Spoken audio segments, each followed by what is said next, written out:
Bonjour et bienvenue dans ce nouveau numéro de Questions sans détour. Mon invité aujourd'hui est Harry Chalus, bonjour. Bonjour. Merci d'être avec nous. Alors, vous êtes là pour nous parler de votre candidat, Emmanuel Macron. Est-ce qu'on peut dire aujourd'hui qu'il réalise une belle campagne? Je pense que oui, hein. Après seulement un an où il a créé En Marche, je pense qu'être parmi les 4 candidats qui risquent d'être au deuxième tour, je pense qu'il mène une belle campagne. Il parle aux Français des projets qu'il a. Et comme je l'ai toujours dit, c'est un jeune qui arrive, qui a des idées nouvelles. Je pense que là, si aujourd'hui il est devant dans les sondages, c'est parce que les Français vraiment se reconnaissent en lui.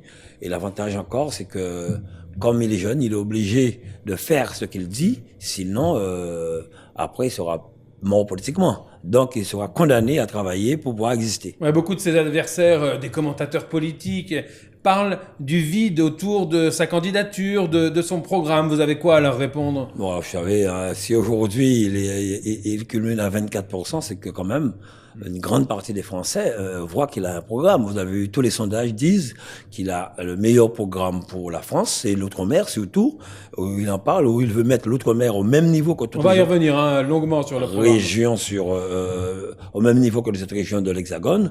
Donc c'est normal, hein, vous savez comme on le dit, hein, on envoie des pierres que dans des arbres qui portent des fruits. Ouais. Il y a tout de même une part d'incertitude sur l'homme, sur ses électeurs. On les connaît pas. Il est nouveau en politique, hein, vous l'avez dit. Il lui faut convaincre.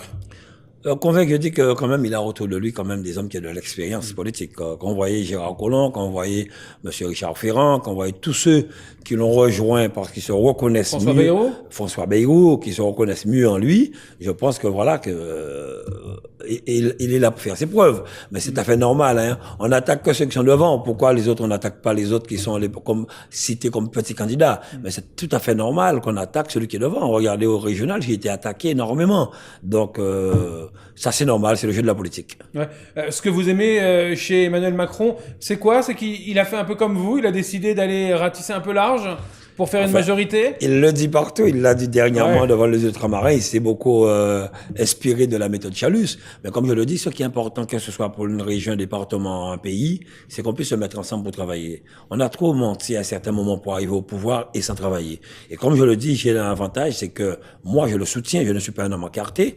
Et si demain, certaines choses ne se font pas, je pourrais taper du poing sur la table pour dire, vous avez promis, ça n'a pas été fait. Quand vous êtes dans un parti politique, vous ne pouvez pas parler. On nous a fait tant de propositions, tant de promesses depuis des années. Rappelez-vous encore le dernier quinquennat. Ouais. Qu'est-ce qui a changé pour nous? Regardez ce qui se passe en Guyane. Donc je dis qu'il est admissible. On a eu quand même 3 ministres de l'Outre-mer issus de l'Outre-mer, plus une ministre de la Justice. Qu'est-ce qui a changé pour nous? Rien. Donc je dis aujourd'hui, il arrive, il n'a jamais été vraiment, je dis vraiment au pouvoir. Il a été pendant 2 ans ministre du budget, je crois, de l'économie. Il a mis en place l'écart Macron qui fonctionne très bien, si bien que la SNCF est obligée aujourd'hui de baisser ses prix pour ne pas perdre des voyageurs. Donc il y a au moins certaines choses qui marchent. Mais comme je le dis, c'est quelqu'un de nouveau, voyons avec lui. Et beaucoup de Français disent... Vous avez adhéré à En Marche?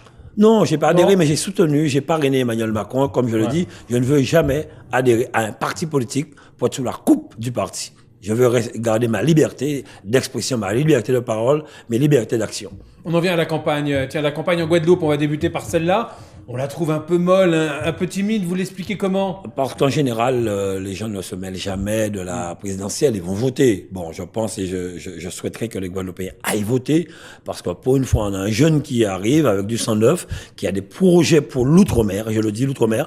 Surtout que dans ces projets, il y a plusieurs questions que j'avais posées. Et j'ai même vu sur le projet de Macron, on entend parler maintenant qu'il va essayer d'indemniser le chlordécone. J'ai posé 3 questions sur le chlordécone, je n'ai jamais eu de réponse. Et comme par hasard, dans le projet de Macron, même de Val, quand il était en primaire, il y a eu 7 de mes questions posées au gouvernement qui n'ont pas eu de réponse satisfaisante. Et aujourd'hui, que je retrouve dans leur projet, notamment le cap 100 000 tonnes de bananes. Donc je dis que c'est malheureux. Donc je le dis. Si on en est où de ce dossier d'ailleurs? Eh bien, j'espère que ça avance. Les candidats en parlent maintenant. Emmanuel Macron est prêt à nous accompagner.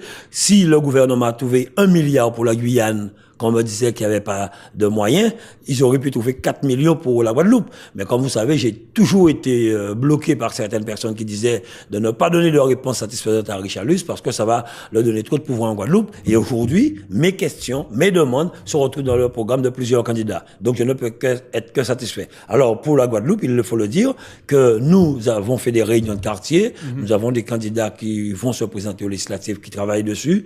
Dans nos réunions, on en parle. Et surtout qu'aujourd'hui, nous aurons dans un instant une grande conférence à Bémao à La Croix, le réfectoire de La Croix. Demain, mardi, nous sommes au Môle sur la place de la mairie.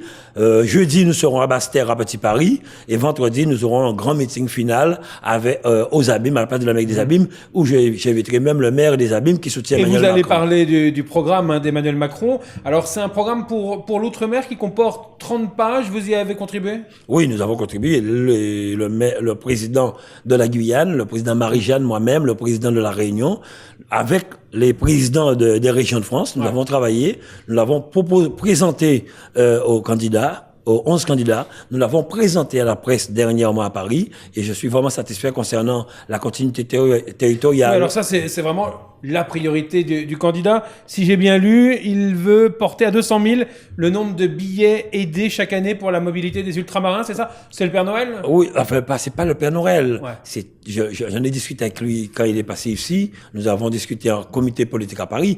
Ça existe en Corse, pourquoi pas chez nous? J'étais à la conférence des régions ultrapériphériques. Aux Canaries, à Madère, le gouvernement accompagne à 50%. Pourquoi pas chez nous en Outre-mer?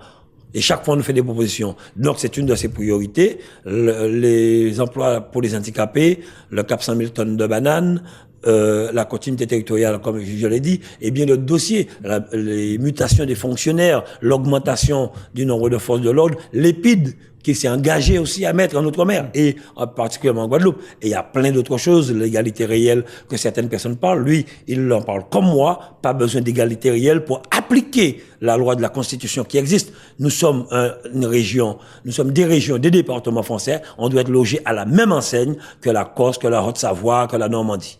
Oui, on a envie d'en avoir du concret sur une question cruciale, celle de l'emploi. Hein. Vous l'avez un peu abordé. J'ai lu qu'il y avait l'attractivité des territoires qui allait être renforcée. C'est ça, il y a un grand plan qui va être mis en place, un plan d'investissement d'1 milliard sur 5 ans. Hein. Oui, 1 milliard sur 5 ans, enfin, effectivement, c'est un peu plus. Et en fonction de l'État, parce qu'il faudrait quand même, les candidats font des propositions, mais il faut faire l'état des lieux.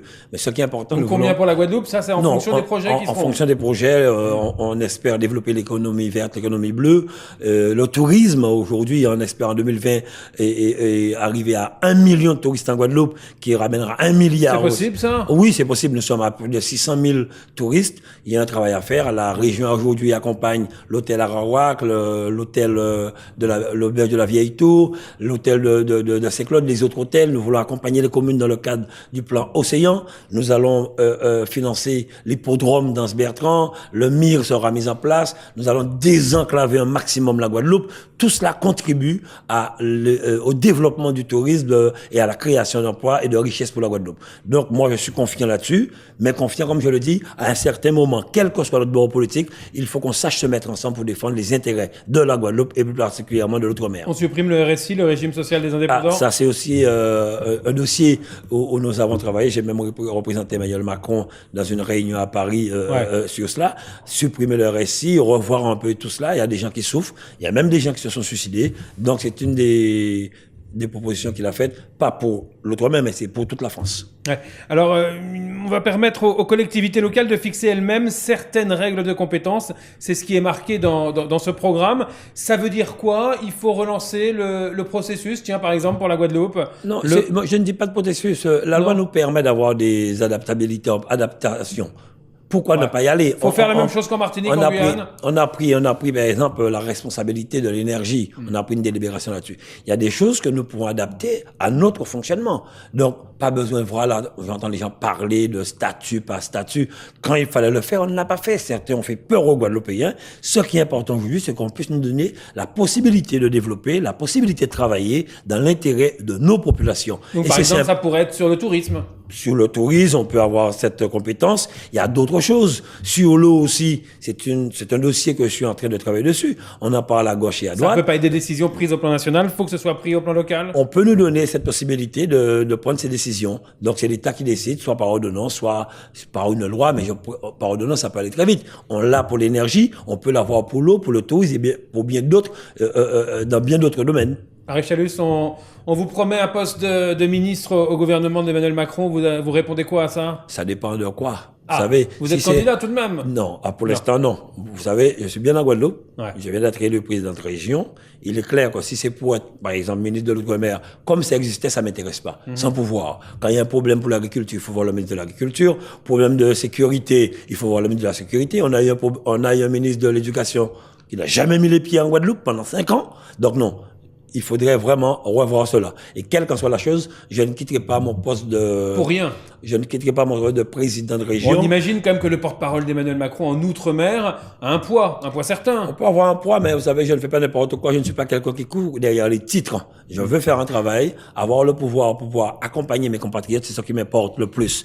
On peut me proposer, par exemple, un poste, tel que soit le poste, mais à condition que je reste, comme le Drien l'a fait, président de région. Ouais. Ah, faut que vous puissiez rester président de région. Si je vous dis, je sais pas, la jeunesse et les sports, l'aménagement du territoire, qu'est-ce qui pourrait vous intéresser là-dedans? La sécurité qui m'intéresse. Vraiment la sécurité. Moi, on ne sait pas, mais c'est la sécurité. L'intérieur, alors? Non, pas l'intérieur. Non. Il peut y avoir des secrétaires d'État à la sécurité. Ouais. Il y a plein de choses. Le sport, c'est quelque chose que j'aime aussi. Thierry Braillard, c'est un ami.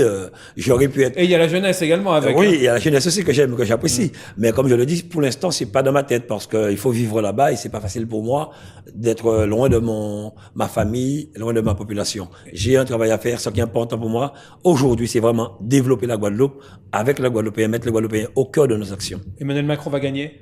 J'espère bien. Je me bats pour ça. Je travaille pour cela. Merci à vous, Harry Chalus. Merci à vous. Très bonne fin de journée sur l'antenne de TV. On se retrouve rapidement pour un nouveau numéro de Questions sans détour.